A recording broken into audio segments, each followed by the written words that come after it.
On a cold evening, after decades of sacrifice for my son, my daughter-in-law tossed 8 crumpled dollars at my feet, dismissing me as a freeloader. My son just watched. They thought they'd broken me. But that night, a defiant thought sparked. The real story begins now. Like, share, and tell me the city you're listening from. The exhaust fumes of Arthur's SUV hung in the frigid night air, a ghostly cloud mirroring the emptiness in my chest.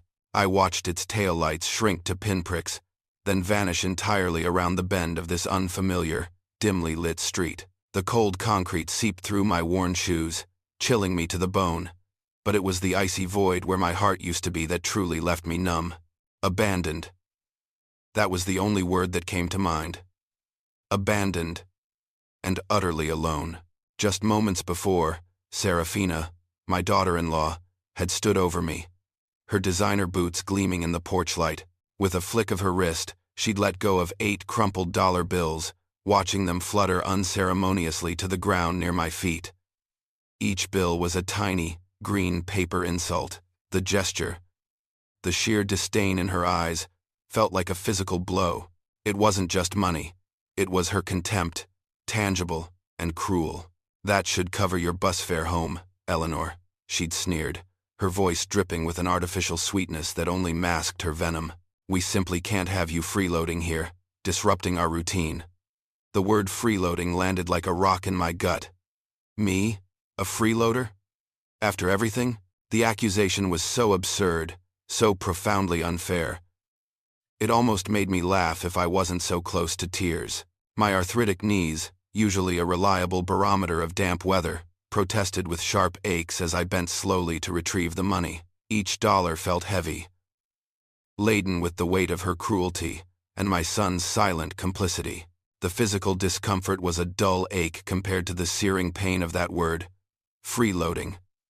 It echoed in my mind, mocking me, questioning every sacrifice I had ever made. 37 years.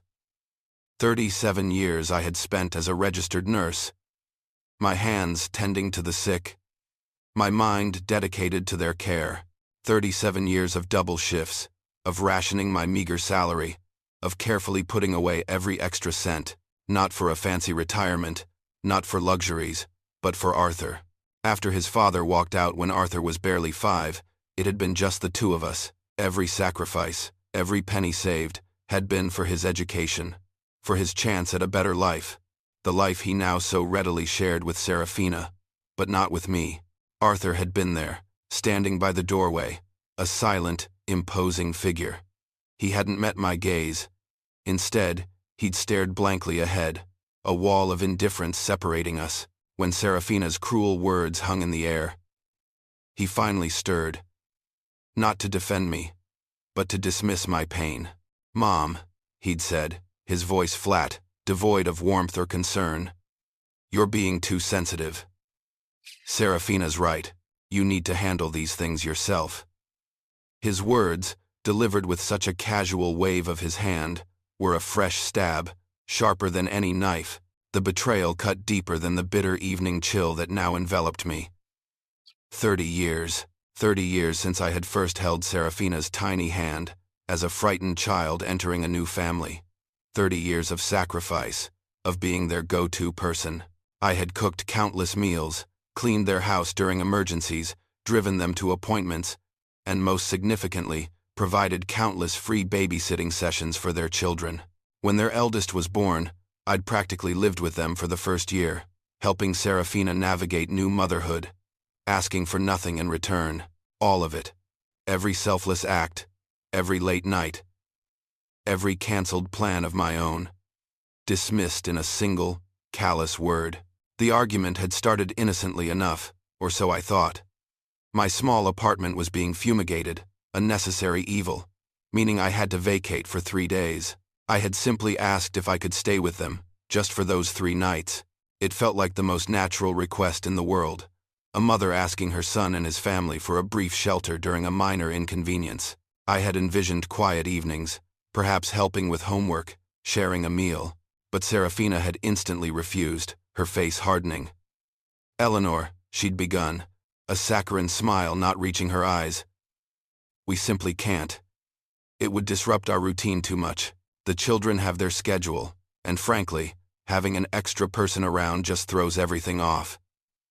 The irony was suffocating. I, who had bent my life around their needs for decades, was now deemed a disruption. Arthur, true to form, had immediately jumped to his wife's defense. He'd simply reiterated Serafina's absurd logic, adding his own dismissive instruction. "Mom, you need to handle these things yourself. We have our own lives, our own routines. You can't just expect us to drop everything." The words were like a final, slamming door. There was no room for me, no consideration, no love, and now here I was, stranded. The bus route, I vaguely recalled, stopped running after 10 o'clock, and it was well past that. A taxi? With $8, a taxi was an unthinkable luxury. I was on a street I barely recognized, far from my apartment, far from any familiar face, utterly discarded. A tremor ran through me, part cold, part raw grief. A faint beacon of light flickered ahead. A convenience store, its fluorescent glow a stark contrast to the dark, empty street. I walked towards it, my steps heavy, the crumpled bills clutched in my trembling hand. Inside, the store was warm, smelling faintly of stale coffee and plastic-wrapped snacks. The young clerk behind the counter, a boy no older than my grandson, looked up as I approached.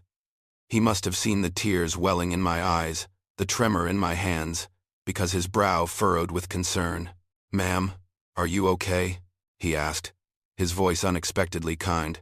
I mumbled something incoherent, trying to compose myself. My own phone was broken, a relic of an older generation, and the thought of calling anyone felt impossible anyway. There was a payphone outside, I noticed, but with $8, what good was it? I needed more than a few coins. I needed a miracle. As I stood there, lost in my despair, my eyes fell on a flashing, vibrant screen near the counter. A lottery machine.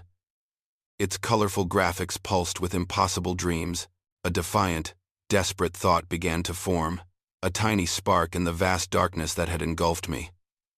"Powerball drawings tonight," a disembodied voice from the machine chirped, cutting through the silence of my thoughts. "Jackpots up to 62 million. I heard my own voice, shaky but firm, asking the clerk, "Can I get a Powerball ticket, please? A quick pick, $5. A long shot, yes. But at this moment, it was the only shot I had. With the Powerball ticket tucked securely in my worn purse, a strange sensation began to unfurl within me. It wasn't hope. Not exactly. It was something far more primal, a flicker of defiance that had been dormant for too long, buried beneath layers of duty, sacrifice, and the quiet expectation of gratitude that never came. As I stepped out of the brightly lit convenience store and back into the biting night, the wind no longer felt quite so cold. Something had shifted. A tiny, almost imperceptible tremor in the carefully constructed facade of my life.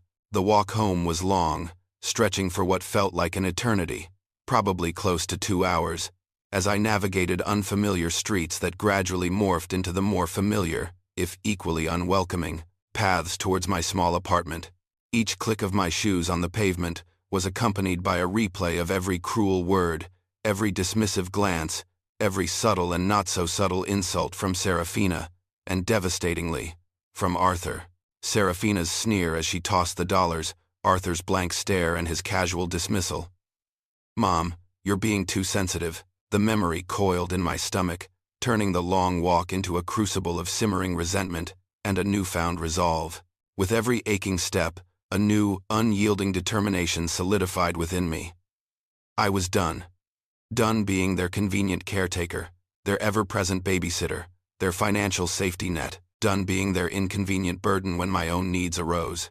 The notion of freeloading still stung, but now, it fueled a quiet, burning anger. I had poured my entire life into Arthur, into their family, only to be tossed aside like an expired milk carton. Never again. I vowed it with each ragged breath. I refused to accept crumbs of affection, feigned kindness, or grudging tolerance from those who should have offered unconditional love and respect. My love for Arthur had been boundless, a wellspring he'd drawn from freely, often carelessly, but that well was now dry, parched by decades of neglect, and that final, brutal abandonment on a cold street. A whisper of a thought, audacious and thrilling, surfaced. Perhaps, just perhaps, I was about to matter more than any of them could possibly imagine. It was a foolish thought, born of despair and the desperate hope clinging to a $5 lottery ticket. But it gave me a strange comfort as I finally let myself into my silent, empty apartment. A week crawled by, marked by the steady drip of loneliness and the absence of any contact from Arthur or Serafina. My phone remained stubbornly silent, a mute testament to their indifference. Not a call, not a text, not even a perfunctory message to ensure I had made it home safely. The silence confirmed everything I had come to suspect. I was truly disposable to them. The sting of it was familiar, but now, it felt less like a wound and more like a scar, hardening my resolve. On Saturday evening, as I sat alone in my living room, nursing a cup of chamomile tea, the local news channel was on, providing a gentle hum of background noise. The anchor began to announce the Powerball drawing from the previous Wednesday night. And the winning numbers are... The words washed over me. A distant echo. I wasn't even listening. Truly.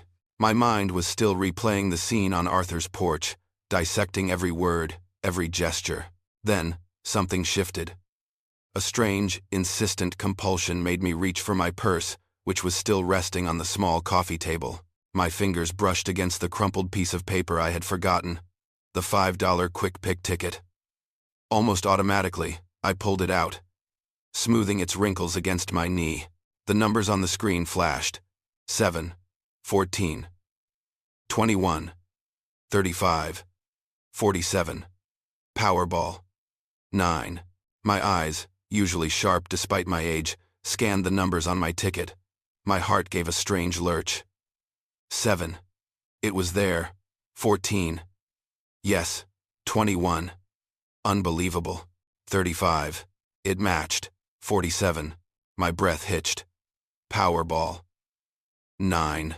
My hands, usually steady from years of precise nursing work, began to tremble violently. I stared at the ticket, then at the screen, then back at the ticket, convinced I was misreading, misremembering, that my tired eyes were playing tricks on me. I blinked hard, pinched myself, even got up and walked to the television, pressing my face close to the screen. They matched. Every single number. $62 million. The words screamed in my head, a deafening roar that somehow remained silent. It felt unreal, a fantastical dream for someone else, not for Eleanor Vance, the discarded mother, the freeloader. The sheer magnitude of the sum was incomprehensible, a number that bore no relation to my frugal, quiet life. I stayed awake all night, the small, crinkled piece of paper clutched in my hand, my eyes glued to it as if it might disappear if I looked away.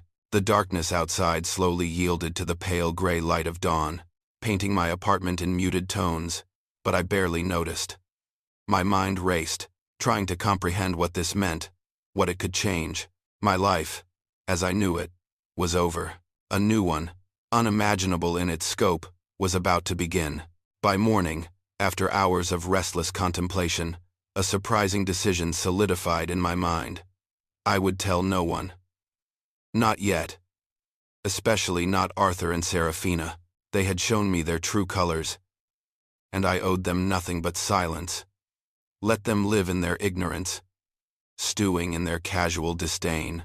Just as this thought crystallized, my phone, which had been so stubbornly mute for a week, buzzed with an incoming text. It was from Serafina. Eleanor. The message read, a casual, dismissive tone permeating the characters. Stop being so dramatic. It was just a joke.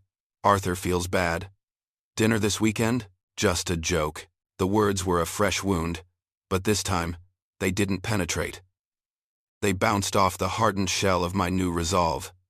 A joke, abandoning me on a cold street, calling me a freeloader. After everything, her casual cruelty, her utter lack of empathy, reinforced my decision to keep my astonishing secret. The mask had slipped, and I had seen their true faces. I typed out a reply, my fingers steady now, imbued with a quiet power. "I'm busy this weekend." Her response was immediate, a series of agitated ellipses, followed by a contemptuous query. "Busy with what?" "You never do anything." "Oh, Serafina." If only you knew. Serafina's dismissive text. "Busy with what? You never do anything" played on a loop in my mind. For years, her casual cruelty had chipped away at my spirit.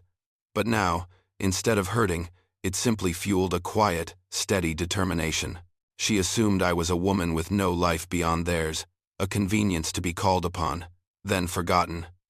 That assumption, as she would soon learn, was about to be spectacularly wrong. I turned off my phone, silencing the possibility of further trivial messages from them. I had important things to do. Things that would reshape the very fabric of my existence. And theirs. The state lottery office, when I finally found it, was surprisingly unassuming. I had imagined something grand, perhaps gleaming with gold. But it was just another office building in the bustling downtown, indistinguishable from the other gray structures around it. My heart pounded a frantic rhythm against my ribs as I walked through the ordinary glass doors, the crumpled ticket still clutched in my hand. Inside, the waiting room was sparse, a handful of plastic chairs, a few outdated magazines.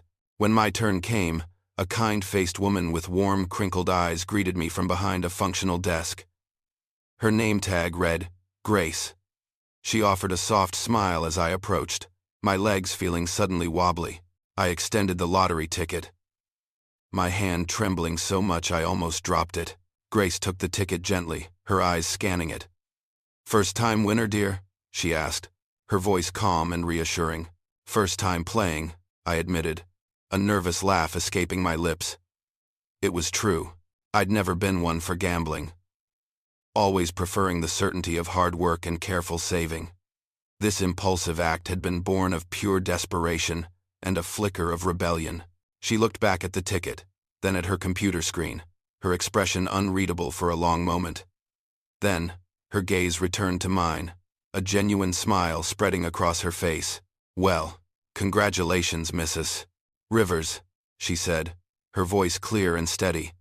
"You've won $62 million. The words, though anticipated, still felt unreal, a fantastical dream being recounted to someone else. 62 million. The number shimmered in the air between us, immense and almost terrifying. Grace continued, explaining the options: lump sum versus annuity, the various tax implications, the necessary legal steps.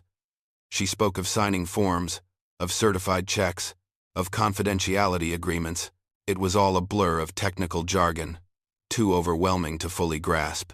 My mind was still stuck on the $62 million. "My best advice," Grace said, leaning forward slightly, her voice dropping to a more serious tone, "is to find a good lawyer and a trusted financial advisor, an accountant. People you can absolutely trust." She paused, her kind eyes searching mine. "And be careful, Mrs. Rivers. Money changes relationships, sometimes in ways people don't expect. It can bring out the best in some people, and the very worst in others." Her words resonated deep within me. Money changes relationships. I reflected on Serafina's callousness, on Arthur's indifference. My relationships, particularly with them, had already changed, irreversibly, long before the lottery ticket. They had changed when I was abandoned on that cold street, when I was branded a freeloader. The money wasn't changing anything. It was merely shining a spotlight on what already was. The revelation solidified my resolve. The next few days were surreal. I maintained my usual routine, a careful performance of normality. I went to the grocery store, still meticulously checking prices, still choosing the store brand over the fancy labels. My eyes would drift towards the expensive cuts of meat, the prime steaks I had always longed for but never allowed myself to buy. A small, rebellious part of me wanted to toss a few into my cart, to revel in the extravagance, but old habits were deeply ingrained. A lifetime of frugality hard to shake. I stuck to my usual, sensible purchases, observing my life from a detached distance, like a character in a play. I spent hours researching lawyers, financial advisors, and discreet wealth management firms. I read articles on sudden wealth, on how to protect oneself, how to invest wisely. My days were no longer empty. They were filled with purpose, with the quiet thrill of a secret plan taking shape. Then, on Thursday afternoon, my phone rang. It was Arthur. His voice, when I answered, was laced with an attempt at apology, but it was distant, almost perfunctory. "Mom," he began, "Raya feels bad about how things went down the other night. She really does she?" I asked, my voice flat, giving nothing away. The image of the crumpled dollars on the pavement flashed in my mind.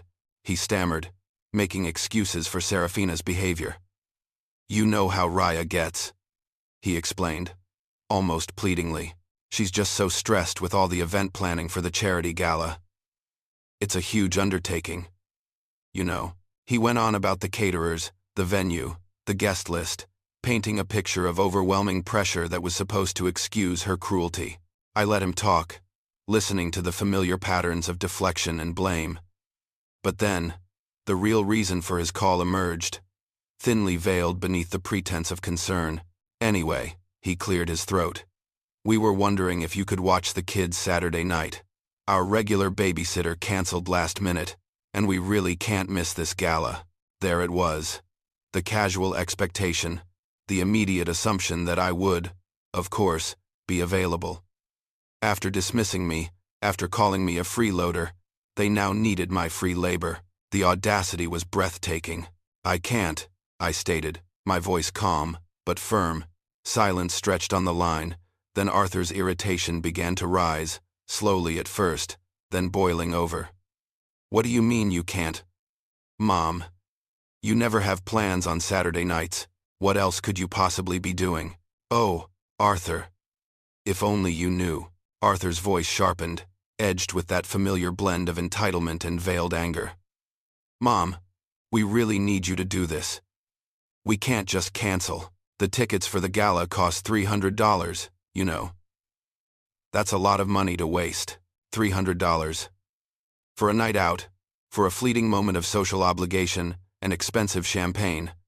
They could spend $300, yet, 2 nights earlier, they couldn't spare $20 for a taxi to ensure my safe passage home from an unfamiliar street. The hypocrisy was stark, a gaping chasm between their proclaimed needs and their actual values. My quiet refusal felt even more justified, a tiny victory against years of imbalance. "Find another babysitter, Arthur," I advised, my voice calm, almost detached. There was no emotion, no waver, just a simple statement of fact. And then, I hung up. The click of the receiver was a small, satisfying sound. I savored the feeling, a sensation I hadn't realized I was missing. The power of saying no, the liberation of putting myself first. My phone rang off the hook for the next hour, a relentless buzzing on the tabletop. First Arthur, then Serafina, their names flashing across the screen, each call a testament to their indignation. I ignored them all, leaving the phone to vibrate itself into silence. The quiet resolve within me was more comforting than any hollow apology or desperate plea they might offer. That weekend, instead of performing my usual duties as the family's unpaid childcare, I found myself in a different, far more empowering setting. I was in the well-appointed office of Mr. Top Davies, a highly recommended lawyer whose reputation for discretion and expertise preceded him. His office, unlike the Lottery Commission, was exactly as I had imagined. Hushed, elegant, and exuding an air of quiet competence. Mr. Davies, a man with shrewd but kind eyes, listened patiently as I recounted my story, omitting only the details of Arthur and Serafina's recent treatment of me. I explained my desire for absolute anonymity for the time being. He nodded thoughtfully, his gaze never leaving mine. "Mrs. Rivers," he began, his voice calm and measured, "keeping this quiet for now is the smartest thing you can do. It gives you time to make sound decisions, to set up your financial affairs without external pressure or unwanted attention." He leaned back in his leather chair. "You'd be surprised how fast family dynamics change when a sum of money like this enters the picture. Sometimes, for the worse. I didn't need him to tell me. I thought of Arthur and Serafina's current indifference, their casual dismissal of me.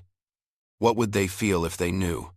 Would their masks drop completely, revealing a greed I could only guess at, or would they suddenly transform into the loving, attentive family I had always yearned for, their affection tainted by the knowledge of my wealth? The thought was unsettling. "That's exactly why I'm here, Mr. Davies," I told him, my voice firm. "I want to set some things up. Trusts, investments, perhaps a foundation for causes I care about. I want everything in place, everything secure. Before anyone knows, I want to be prepared." A slight smile touched his lips. "Mrs. Rivers," he said, a genuine warmth in his tone. "That's the smartest thing I've heard from a lottery winner in 20 years. Most people come in here already besieged by requests, by expectations, by family they haven't spoken to in decades. You are doing this exactly right." His words were a balm, confirming that I was, for once, making the correct choices for myself. As I walked out of his office, a sense of quiet triumph swelled within me. The world outside seemed brighter, the air fresher. Just as I reached my car, my phone buzzed with an incoming text. It was Serafina. "Really, Eleanor?"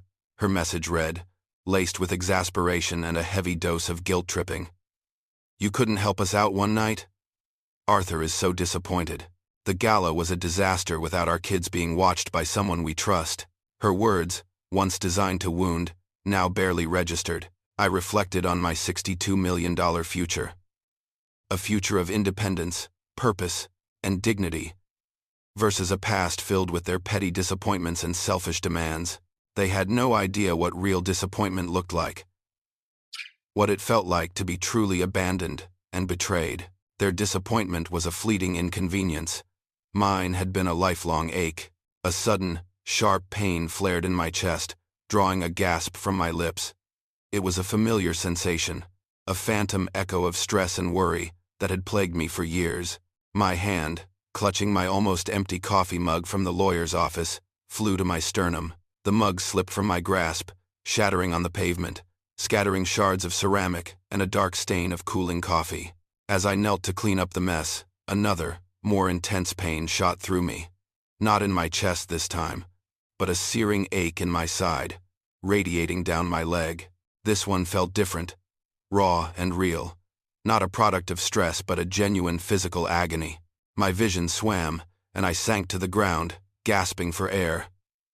The bustling street faded into a tunnel of pain. The next thing I knew, I was in the sterile bright lights of an emergency room, the muffled sounds of medical activity surrounding me. A nurse, kind and efficient, hovered nearby. Lying there, hooked up to monitors, the sharp edges of my physical discomfort slowly dulling under medication, an idea began to form in my mind, a terrible, necessary idea. An idea that would definitively test my family's true colors, once and for all. This sudden health crisis, as inconvenient as it was, could be the perfect catalyst. If you're finding Eleanor's story as captivating as I am, please keep watching to see what happens next.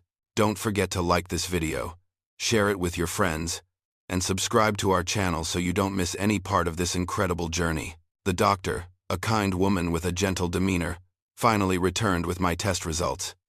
"Mrs. Rivers," she said, her smile reassuring, "I have good news. Your heart appears to be perfectly fine." All tests came back normal. A wave of relief washed over me, a physical easing of tension I hadn't realized I was holding. "However," she continued, "your blood pressure is significantly elevated, and your body shows signs of considerable stress. Have you been under a lot of pressure lately?" I simply nodded, unable to articulate the decades of quiet sacrifices and recent betrayals. "Do you have family who can help out for a bit? Perhaps keep an eye on you?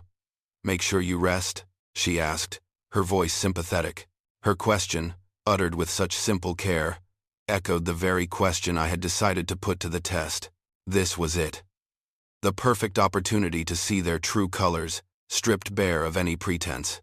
Later that afternoon, after I'd been discharged with instructions to rest and follow up with my regular doctor, I called Arthur from my apartment. My voice, though no longer trembling from physical pain, still carried a natural tremor from the emotional ordeal.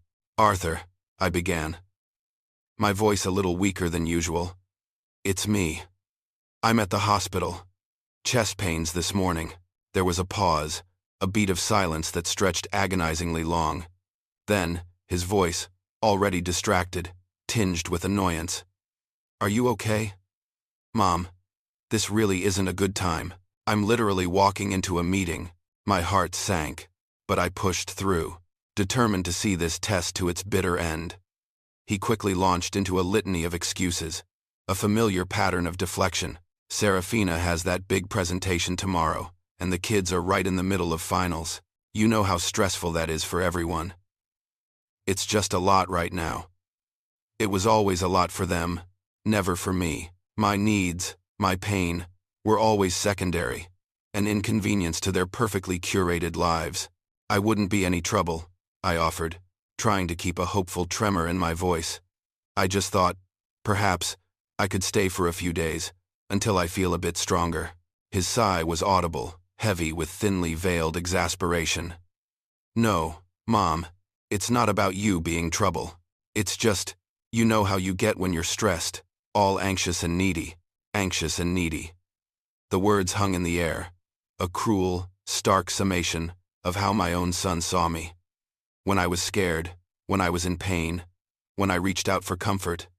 This was his perception, not a mother needing support, but a burden to be avoided. The bitter taste of betrayal filled my mouth, far more potent than any medicine the hospital had given me. What if something serious happens, Arthur? I asked, my voice barely a whisper, a desperate plea for genuine concern, for a flicker of the love I had always given him.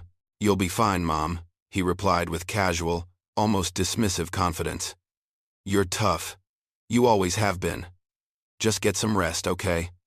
I really have to go now. My meeting. He abruptly ended the call, leaving me with the cold silence of my apartment and the confirmation of his utter indifference. That evening, I tried Serafina.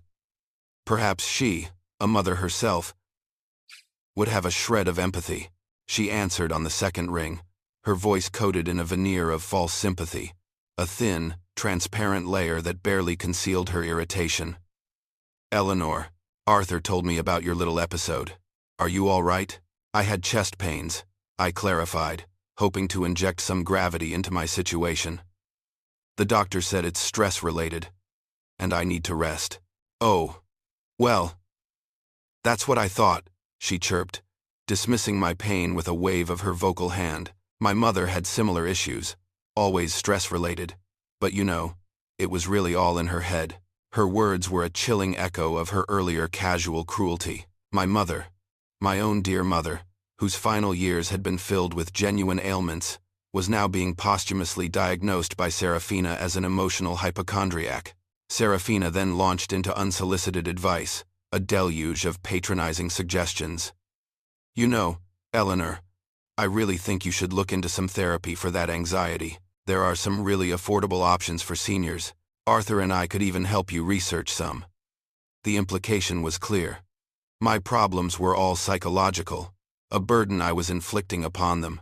I was actually wondering, I ventured, trying one last time, if I could stay with you for a few days, just until I feel more stable.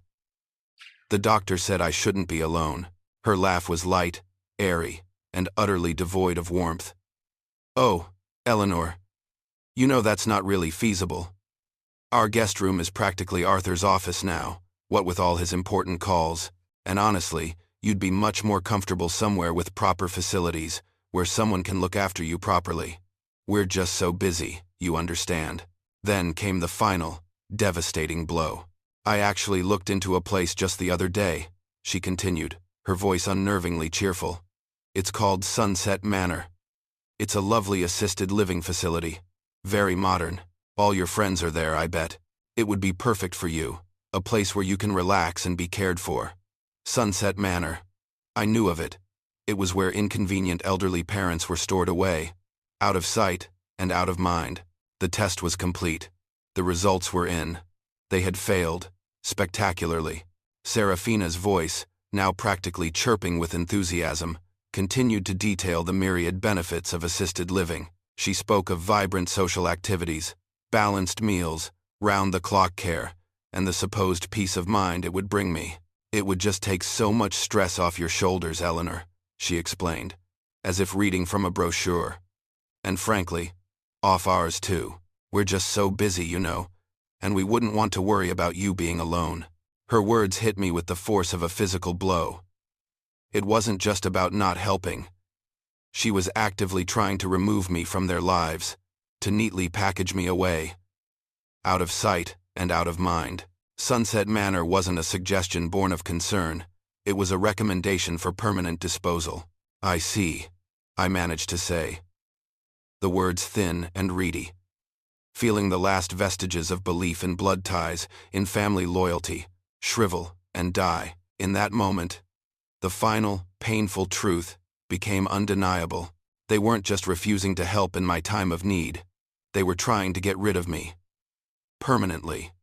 The realization wasn't surprising, perhaps, but it was devastating nonetheless. It was the end of a lifetime of hope. With a heavy heart, I ended the call. The silence that followed was not peaceful, but a hollow echo of betrayal.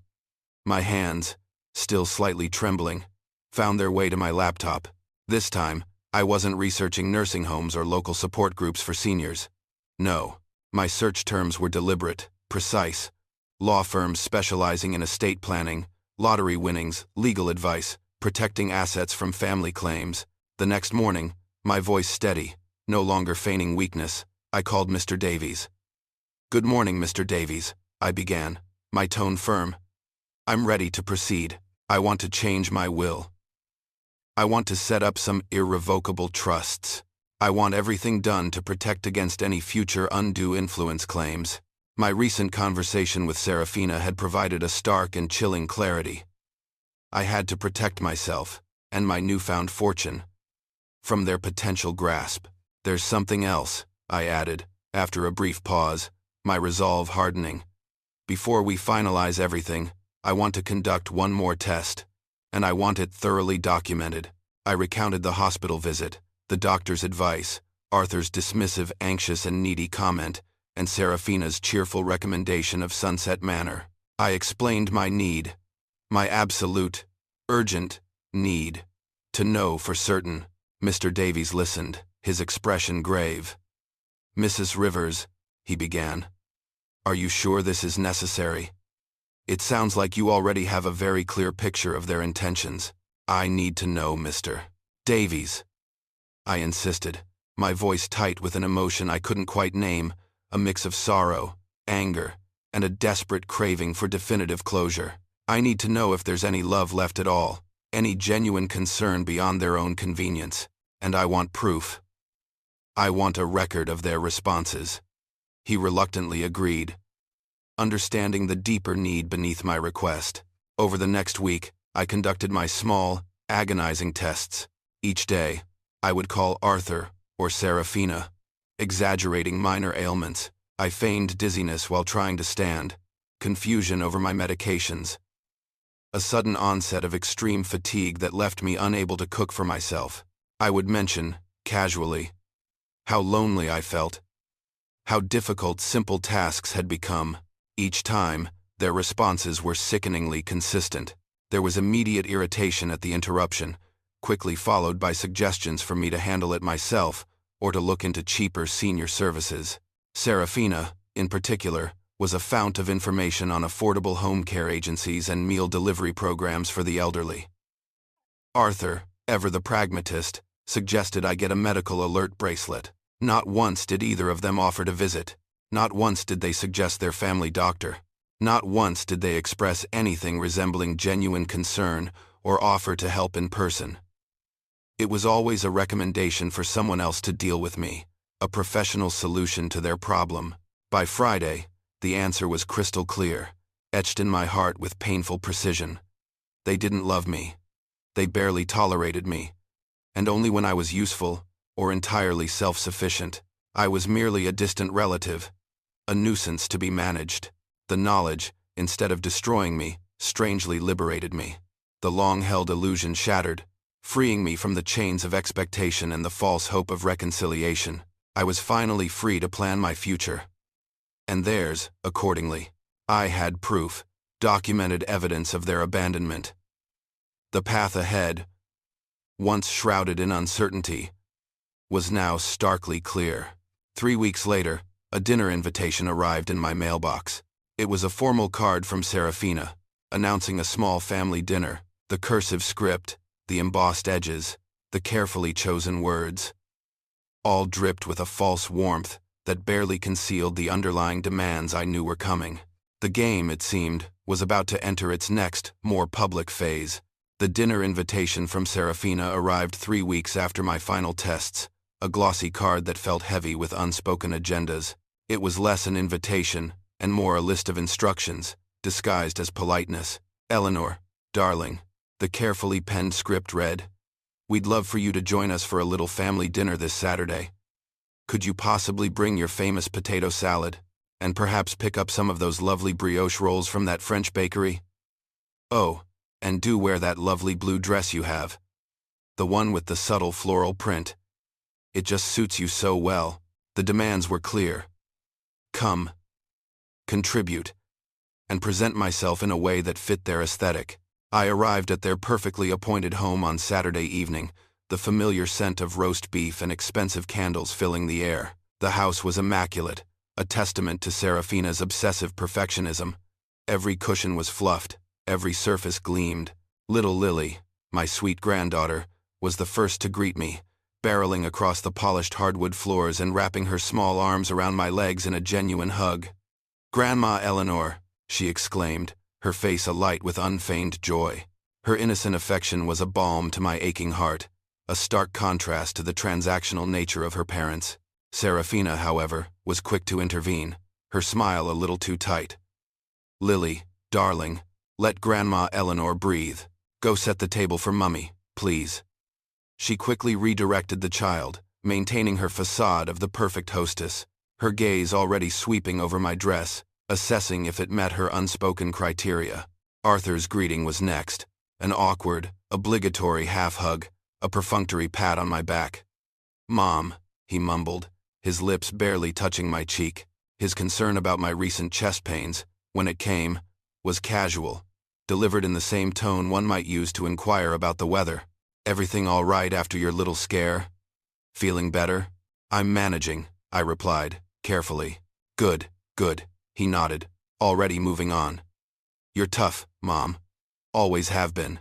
That familiar phrase, "you're tough," echoed his earlier dismissal, reinforcing their deeply ingrained belief that I didn't need their genuine care, their vulnerability, or their effort. I was strong, therefore, I was self-sufficient, and therefore, I was not their problem. Dinner began pleasantly enough, a superficial veneer of family harmony. We talked about the children's school, Serafina's charity work, Arthur's latest promotion. My potato salad was praised, the brioche rolls devoured. I played my part, smiling politely, offering appropriate comments, observing them with a new, detached clarity. The illusion, however, shattered the moment Arthur put down his fork, cleared his throat, and adopted his serious, man-of-the-house tone. "Mom," he began, his gaze unwavering. "Serafina and I have been talking, and we think it might be time for you to consider some lifestyle changes." Serafina immediately chimed in, her voice dripping with feigned concern, her eyes wide and earnest. "Yes, Eleanor, we're just so worried about you living all alone, especially after these recent health scares. It's just not safe." She wrung her hands delicately, playing the role of the devoted daughter-in-law to perfection. Arthur nodded gravely. "You're 65 now, Mom. These things are only going to get worse. These things, my very existence, my aging, my well-being, reduced to a collective, inconvenient noun."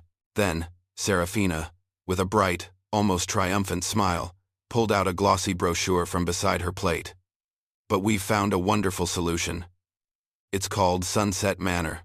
It's an assisted living community, very modern, with so many amenities.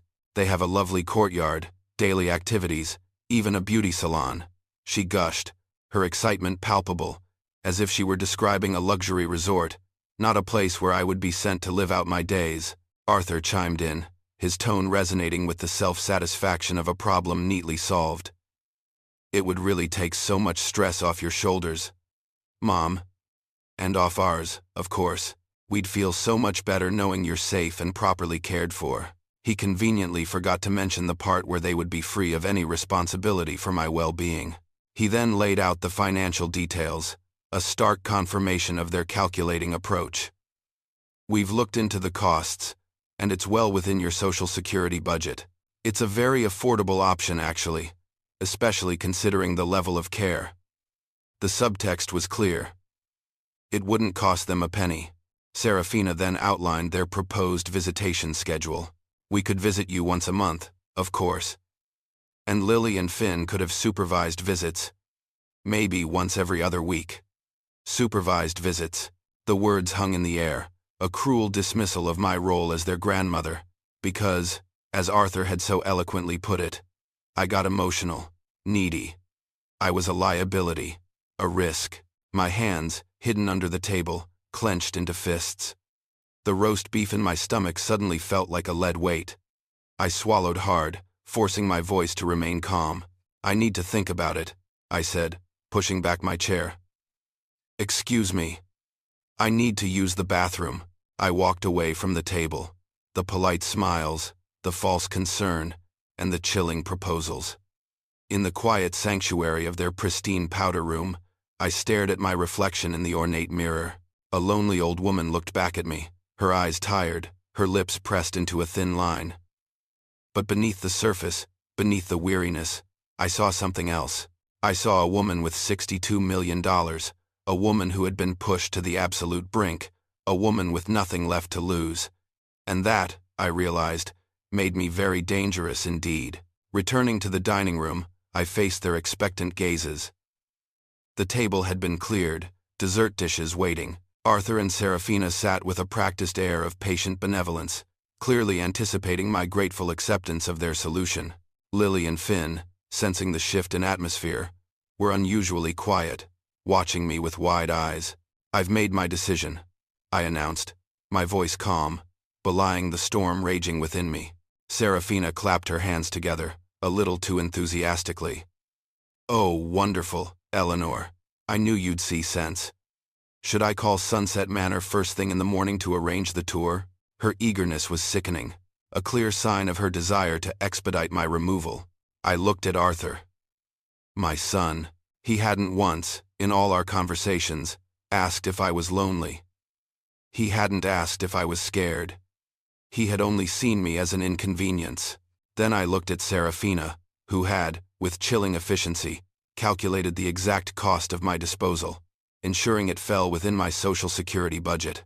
"No," I stated, my voice quiet but firm, resonating through the suddenly still room. "I don't think I'll be needing assisted living after all." The silence that followed was deafening, thick with unspoken shock. Serafina's bright smile faltered, replaced by a look of confusion, then annoyance. She let out a strained, nervous laugh. "What do you mean, Eleanor? We've explained why this is the best option for you. For everyone. I mean," I replied, my hand already delving into my purse. "I've made other arrangements." With a slow, deliberate movement, I pulled out a single sheet of paper. A crisp, official-looking photocopy. It was a replica of the Powerball ticket, carefully made and notarized by Mr. Davies. I placed it gently on the polished mahogany table, sliding it towards Arthur. "It's a lottery ticket," I explained, my voice devoid of emotion. "From the night you left me on Elm Street with $8, Arthur picked up the paper, his brow furrowed in dismissive confusion. He glanced at it, a faint, scoffing smile forming on his lips, assuming it was some old, meaningless scrap. "Mom, what is this?" "Look closely, Arthur," I instructed, my voice unwavering. "Then, pull out your phone. Check the winning Powerball numbers from 3 weeks ago tonight." The Wednesday drawing. A flicker of something unreadable crossed his face, but he complied, his fingers fumbling with his phone. He typed in the search query, his gaze still largely dismissive, but as the numbers appeared on his screen, and he began to compare them to the rows on the photocopy, his face went utterly, spectacularly pale, his jaw slackened, and his eyes, wide with disbelief and dawning horror, darted from the screen to the ticket.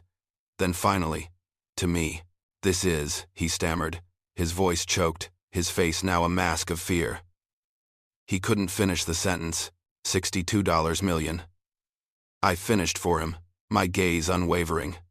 "Yes, Arthur, the jackpot you heard about on the news, the one everyone was talking about.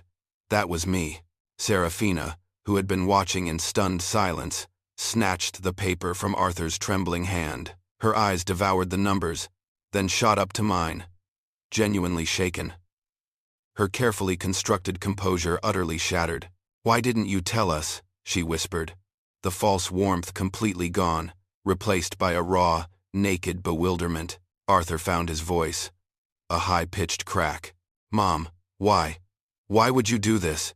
"I wanted to see," I explained, my voice carrying the weight of decades of unspoken disappointment, "how you would treat me when you thought I had nothing to offer you. No money, no free babysitting, no convenient help. Just me." Arthur stammered, his mind racing, trying to construct some plausible defense, some excuse for their behavior. "Mom, we were just worried about you. We love you. Were you?"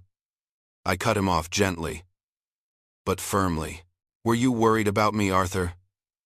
Or were you simply trying to get rid of an inconvenient, needy, elderly problem?" I leaned forward slightly, my gaze sweeping between them, piercing through their masks. "You tossed me $8 and called me a freeloader. You refused to let me stay with you after a health scare. You recommended I go to an assisted living facility, calculating the costs to ensure it was within my budget. You planned supervised visits with my grandchildren, because I get emotional, needy." Each point landed like a well-aimed dart, deflating their pathetic attempts at denial. Serafina, her conviction gone, tried again, a desperate plea. "But Eleanor, we were genuinely concerned. Were you?" I repeated, my voice now laced with a cold, cutting precision. "Or were you solving an inconvenient, needy, elderly problem that was disrupting your perfectly scheduled lives?" Then, with a flourish, I reached into my purse again. This time, I pulled out a slim, leather-bound folder. I placed it beside the lottery ticket. "I've spent the past 3 weeks documenting our interactions," I said, my voice quiet, but leaving no room for doubt. "Every call, every text, every dismissal, every suggestion. I wanted to be very clear about your true intentions." The folder, an undeniable testament to their actions, sat there, a silent, damning witness to their betrayal. Arthur's face was white, drained of all color, his eyes wide and vacant. Serafina, usually so composed, looked utterly devastated, her meticulously applied makeup suddenly stark against her ashen skin. Her voice, when it came, was a strained whisper, ragged with desperation. "That's not fair, Eleanor. You're twisting everything." "We love you, do you?" I challenged, my voice calm but unwavering. Reaching into the folder, I pulled out a stack of neatly printed papers. These were the documented texts. Serafina's casual dismissals of my health concerns, her unsolicited therapy suggestions, the meticulous research she had conducted on Sunset Manor. I laid them on the table, their stark words speaking volumes. I then turned my gaze to Arthur, my son, whose entire life I had poured myself into. "And you, Arthur, do you love me? Or do you just love the idea of a mother who is always available, always helpful, and never anxious and needy?" I reminded him of his annoyance, his dismissive tones, the way he had left me to fend for myself on that cold street, his words echoing in the silent room. He began to plead, his voice cracking, tears welling in his eyes. "Mom, please. This is a misunderstanding. We can fix this. We can do better. We'll make it right. Can you?" I countered, a profound sadness in my voice. "You've chosen, over and over again, to see me as a burden, an inconvenience. Not your mother. Tonight, this dinner, this proposition for Sunset Manor, wasn't a sudden decision. It was the final presentation of a plan you had made weeks ago, a plan to remove me from your lives permanently." I then pulled out my phone, displaying a contact on the screen. "This is my lawyer's number. Mr. Davies. I called him yesterday and made some very significant changes to my estate planning," Serafina whispered, her voice barely audible, laced with a new, dawning fear. "What kind of changes?" "My original will," I explained, "the one I've had for decades, left everything to you, Arthur, and to Serafina. Every penny of my savings, every asset I'd accumulated, was intended for my son and his family. I dedicated my life to ensuring you had everything you needed. But then, your true assessment of me, your unwavering belief that I was a freeloader, anxious and needy, a problem to be solved, influenced my decision." I reached back into my folder, retrieving another document. This was the new will. Crisp and official. "My new will," I announced, my voice clear and steady, "sets up a modest trust fund for Lily and Finn's education. It's enough to ensure they have a good start, should they choose higher education, but not so much that it spoils them or encourages a sense of entitlement. The remainder, the vast majority of my estate, including the lottery winnings, will be donated to various charities dedicated to supporting and caring for abandoned elderly individuals, those who truly have nowhere else to go, those who genuinely need help when their own families turn away." Their faces crumpled, a horrifying realization dawning in their eyes. The money they had thought would be theirs, the future they had implicitly counted on, was now irrevocably gone, directed towards strangers more deserving of compassion. Then, I pulled out one final document. A detailed, meticulously kept account of every dollar I had spent supporting them over the years. Childcare costs, contributions to their first home, emergency loans, tuition payments, countless gifts. The total was staggering, well over $200,000. "And this," I said, sliding the document across the table, "is a record of every financial contribution I've made to your family over the past 30 years. Consider it my final gift to you." A closing of the books. They were openly crying now, tears streaming down their faces, not from remorse, I suspected, but from the brutal realization of what their choices had truly cost them. "I'm not doing this to hurt you," I said, my voice softer, imbued with a deep, weary finality. "I'm doing this because you've made it very clear, in every action and every word, that you don't want me unless I'm useful, unless I'm convenient, unless I have something you want." I slowly pushed back my chair, my movement deliberate. "I don't hate you," I declared, my voice resonating with a quiet dignity. "Hate is too exhausting, and frankly, you're not worth the effort, but I also don't trust you. I can't build a relationship, any kind of relationship, with people who only value me when I have something they want." The tests were necessary, and the results are undeniable. They scrambled from their seats, reaching for me, their pleas desperate. "Mom, please, don't go. Let's talk. We can fix this." I ignored their outstretched hands, their frantic words. As I walked towards the front door, I turned back one last time. "You once told me I was anxious and needy, and that I needed to handle these things myself. You told me I was too sensitive, and that I never did anything. You told me I was a burden, and that I should go to Sunset Manor. It's exactly what you meant. And you know what? You're right. I do need to change. I need to stop begging for love from people who've already decided I'm not worth it. The money changes everything for me," I concluded, my voice clear and strong. "But it doesn't change anything about who you are. Tonight, you showed me exactly what kind of people you've become, and I believe you." I stepped out of their perfectly appointed home and into the cool evening air, leaving them behind in the wreckage of their own making. The front door clicked shut, a final, definitive sound. 5 months later, the world was a different place. The frantic calls and texts from Arthur and Serafina had slowly, mercifully, dwindled, eventually stopping altogether. I was now living in a beautiful, custom-built home in the serene mountains of Colorado, a place far removed from the cold streets and colder hearts of my past. My days were filled with purpose and genuine connection. Doris, a wonderful woman I'd met at a local hiking club, had become a dear friend. Her laughter, a joyful addition to my life. Isla, the quirky herb vendor at the farmer's market, shared stories and recipes, a simple, authentic bond. A text from Lily, once in a while, would bring a complicated mix of emotions. A small, separate trust, managed by Mr. Davies, ensured her and Finn's education. A different kind of love, detached from their parents' influence. I had chosen myself, my dignity, and my peace. And I had learned, with absolute certainty, that some things, like self-worth and genuine connection, were truly priceless.